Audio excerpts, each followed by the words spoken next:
Fitting the bridge and the saddle is a very precise piece of work, and the way it works is that you have to look at the distance from this edge here, the inside edge of the nut, to the 12th fret, the center point of the 12th fret, and double that, and that's where your saddle should come to.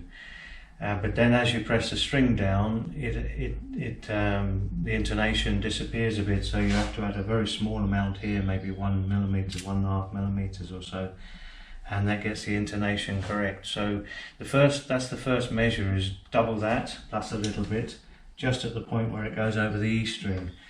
Now you can see on this that this is at an angle, and that's really to get the right tension and intonation for the different thicknesses of the strings.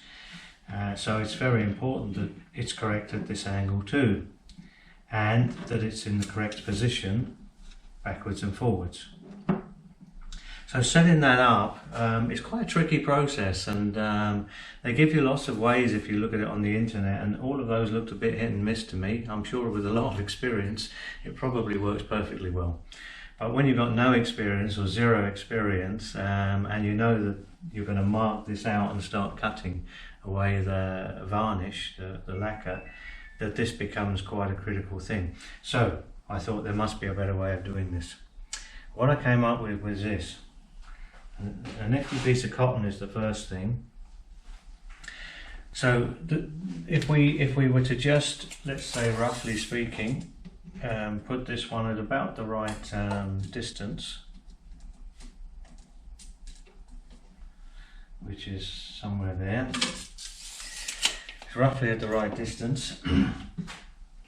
And we get the string, and I've marked the center here, and the center here, and the center there.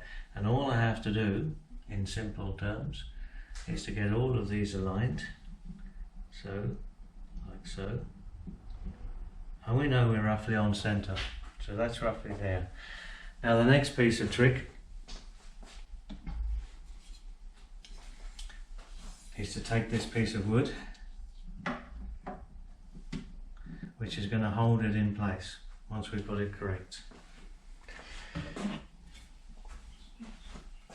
Here I've actually cut a slot which is at the right angle for this piece here, and it's the right distance from there to the end.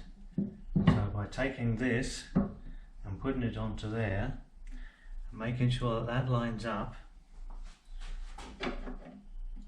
I've got that exactly the perfect length for here. Final thing, I can take that one off again, do one final check that it's still in central point, and see this one just needs a slight movement this way. That's perfect. Now that's the perfect position, so all I've got to do is clamp this now, and I know that this is where I want it. So I can take that one off and I can mark around. So a couple of jigs to help me as a novice to try to set this up in exactly the right place. So now it's all clamped down. What I've done is I've clamped it here and here and here and here. So this is locking this in place, and this is pressuring this down so it can't move. I've double checked with a meter rule, and that's absolutely spot on dimension now from the nut to the crown of the saddle. I've also done a double check from corner to the last fret on both sides, and it's exactly equidistant, so I know I'm exactly where I need to be. Now to locate this once and for all, I'm going to drill through the outside 2 holes, and that way I can put some plugs in there, and that means it won't move while I mark it up.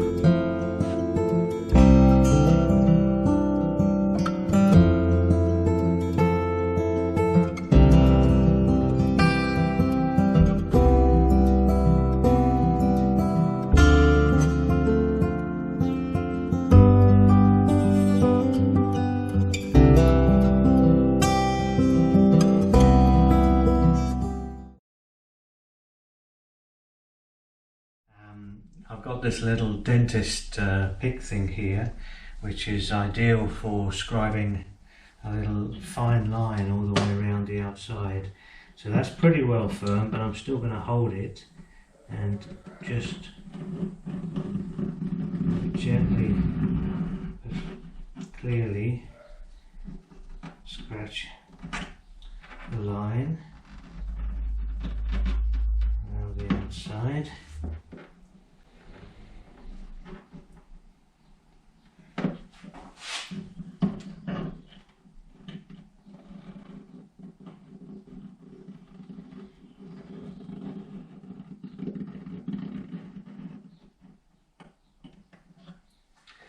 Yeah, and there we have it.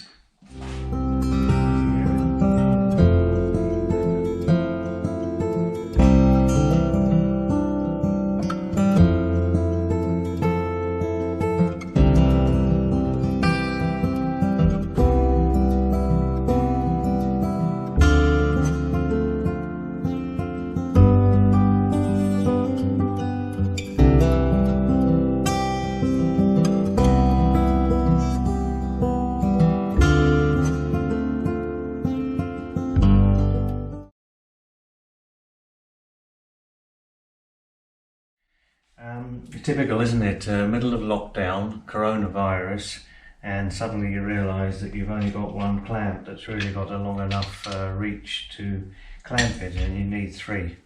So a little bit of innovation, and hopefully we've come up with a trick which will get all three done. There's a bit more pressure put on the sides than here in order to push down the sides before that gets to grip, so hopefully that's enough to do it. If it doesn't, when I put the strings on, they're all going to go bang and come off. So here's hoping. Ready to go.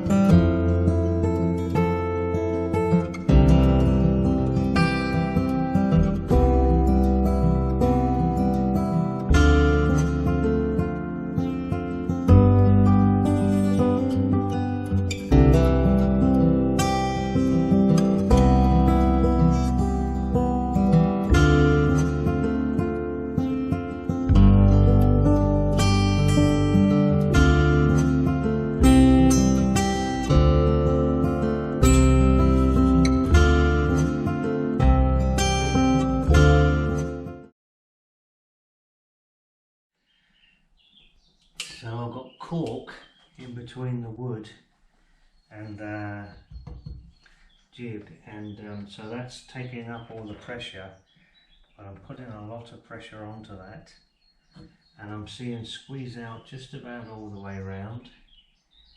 A little bit there, there's just the tiniest bit.